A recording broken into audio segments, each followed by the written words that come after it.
जय श्री राम मित्रों। एक चिड़िया की 6 बातें याद कर लिया तो जीवन में कभी भी धोखा नहीं खाओगे।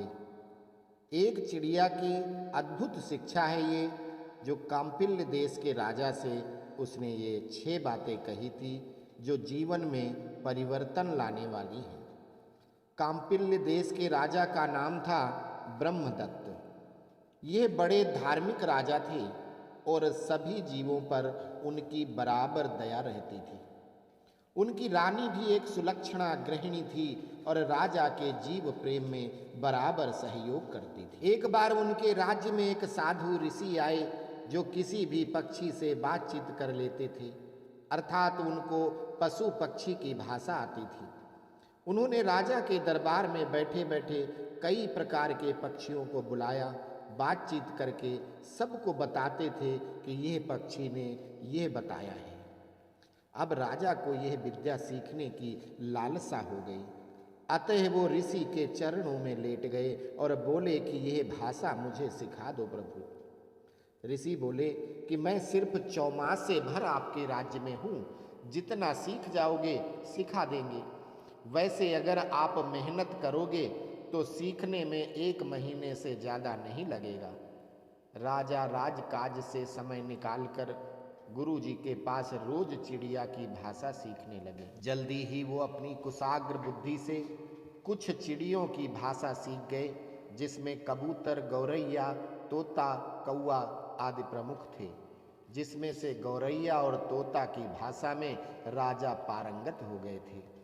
उनके महल के एक छज्जे में एक गौरैया ने घोंसला बना रखा था।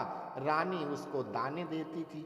चिड़िया बड़ी खुश थीं, क्योंकि उनको घर से बाहर भोजन की तलाश में जाना नहीं पड़ता था। राजा उन दोनों नर और मादा चिड़िया से बात करते रहते थे। क्या कह रही हैं चिड़िया, वो रानी को बताते थे। एक बार क्या हुआ कि वो नर चिड़िया बाहर घूमने गया, जिससे वहां बाज का शिकार बन गया।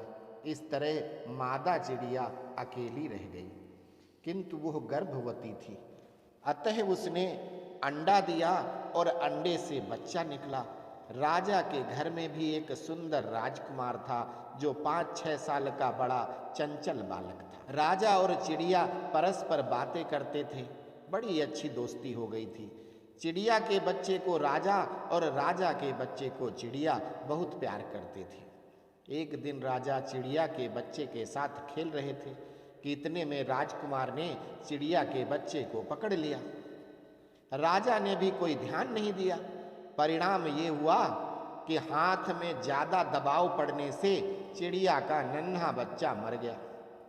राजा ने देखा, किसी तरह बालक के हाथ से बच्चा निकाला, किंतु वह मर चुका था। शाम को चिड़िया लौटी और देखा कि उसका बच्चा मर गया है, तो उसने क्रोध में राजा से बोला, अरे नराधम, तूने अपने बालक से मेरे बच्चे को मरवा दिया। तूने विद्या का प्रयोग करके बालक को बुलाया, उससे बातचीत कर रहा था और उसका ध्यान रखना तेरा काम था। तू अपने धर्म को भी भूल गया दुष्ट। शरण में आए हुए की रक्षा, शत्रु द्वारा पीछा किए जा रहे शरणार्थी की रक्षा, भूखे की रक्षा, अपने साथ या अपने आसपास रहने वालों की रक्षा करना धर्म है। तू ये भी भूल गया। यह बच्चा मेरे चिड़वे की निशानी थी मेरे पास, वो भी छीन लिया। मैं एक छोटी चिड़िया हूं, किंतु तेरे बालक को दंडित अवश्य करूंगी। ऐसा कहकर चिड़िया उड़ जाती है, किंतु थोड़ी देर के बाद बहुत सारी गौरैया के झुंड के साथ आई और राजा के बच्चे पर सभी चिड़िया टूट पड़ी और उसकी आंखें फोड़कर गौरैया उड़ गई। जब राजा घर लौटा तो बच्चे को अंधा देखकर क्रोधित हुआ, किंतु अगले पल सोचता है कि चिड़िया ने अपना बच्चा हमेशा के लिए खो दिया है, मेरी गलती से, जबकि मेरा पुत्र तो सिर्फ अंधा हुआ है। अतः वो शांत हो जाता है। अगले दिन पुनः उसने गौरैया के झुंड में उस अपनी चिड़िया को देखा, तो उससे राजा बोला कि हम तो दोस्त थे और हैं, आगे भी पूर्ववत रह सकते हैं। भूल जाओ पुराने गिले शिकवे और फिर से अपने घर वापस आ जाओ। तो चिड़िया कहती है, हे राजन, संतान के दुख से बड़ा कोई दुख नहीं होता। मैंने तुम्हारे बालक को अंधा कर दिया, जिससे दोबारा तुम्हारे साथ रही तो तुमको अपने अंधे पुत्र को देखकर मुझसे बदला लेने की बात हृदय में अवश्य आएगी। एक बार अगर प्रेम का धागा टूट जाए तो वह जुड़ नहीं सकता, और अगर जुड़ गया तो गांठ पड़ना स्वाभाविक है। खोटे मित्र, खोटे देश, खोटे राजा, खोटे बंधु बांधव, खोटी पत्नी, खोटे पुत्र, इन 6 को दूर से ही त्याग कर देना चाहिए।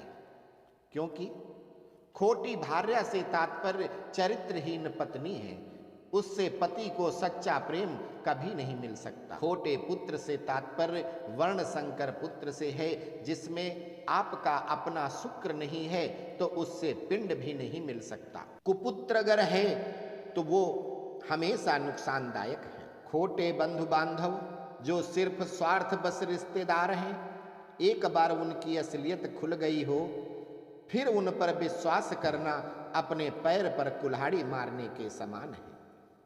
खोटे देश से तात्पर्य उस देश से है जहां सभी अधर्मी, नास्तिक, बेईमान, लुटेरे, कपटी लोगों की अधिकता हो, ऐसे देश को त्याग करना उचित है। वैसे ही खोटे राजा का मतलब अधर्मी, कृपण, बेईमान, क्रूर, स्वार्थी राजा से है, अर्थात वह राजा किसी के साथ न्याय नहीं कर सकता। और खोटा मित्र से तात्पर्य वो मित्र जो स्वार्थी है, धूर्त है, बेईमान है, अगर उसका एक बार भांडा फूट गया हो तो दोबारा उससे मित्रता करना सिर्फ धोखा ही मिलता है।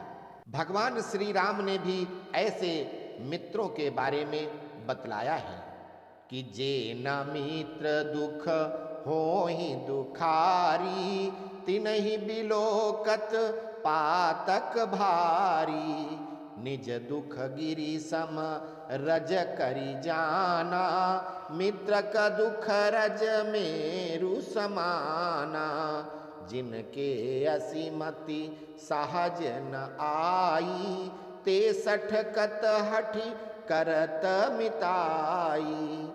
श्री राम जी कहते हैं कि किसी से मित्रता करने के बाद अगर उसके दुख में स्वयं दुखी न हो तो ऐसे मित्र को देखने पर भी पाप लगता है। मित्र का धर्म होता है कि अपने पहाड़ से दुख को धूल के समान और मित्र के धूल के समान दुख को पहाड़ के समान समझे। और जिन मित्रों के अंदर ऐसी बुद्धि सहज ही नहीं होती तो उन दुष्टों को मित्रता नहीं करनी चाहिए। कुपथ निवारी सुपंथ चलावा, गुण प्रकटे अवगुण ही दुरावा। देत लेत मन संकन धरई, बलय अनुमान सदा हित करई। मित्र का कर्तव्य है कि वह मित्र अवगुणों को दूर करके सद्गुणों के रास्ते पर मित्र को ले जाने की पूरी कोशिश करे।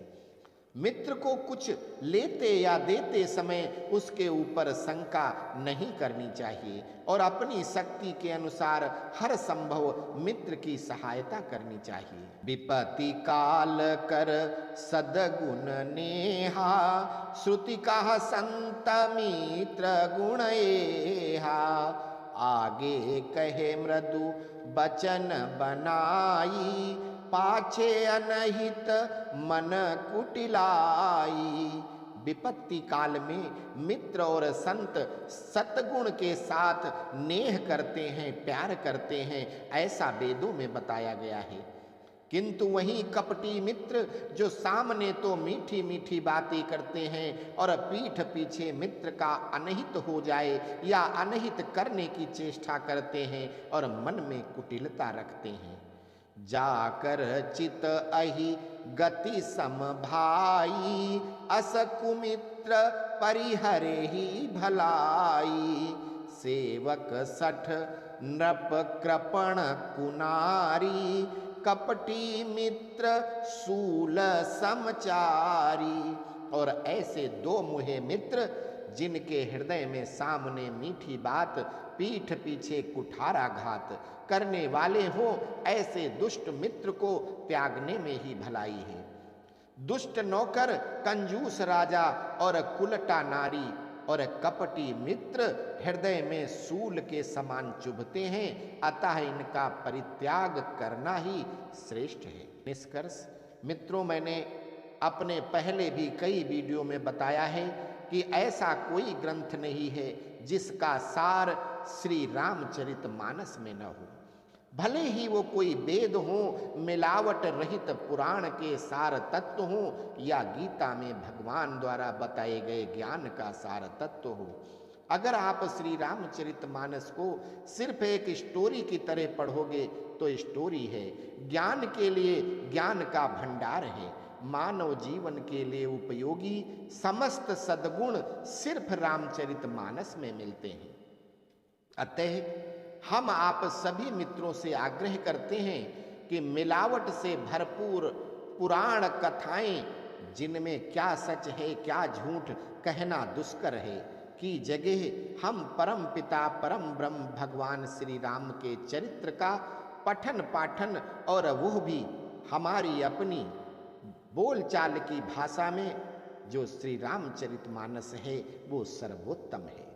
आशा करते हैं कि चिड़िया की शिक्षा वीडियो आपको पसंद आएगा और आप सभी अपना आशीर्वाद देते हुए हमारे चैनल को सब्सक्राइब करेंगे, वीडियो को शेयर करेंगे। अस्तु। जय श्री राम।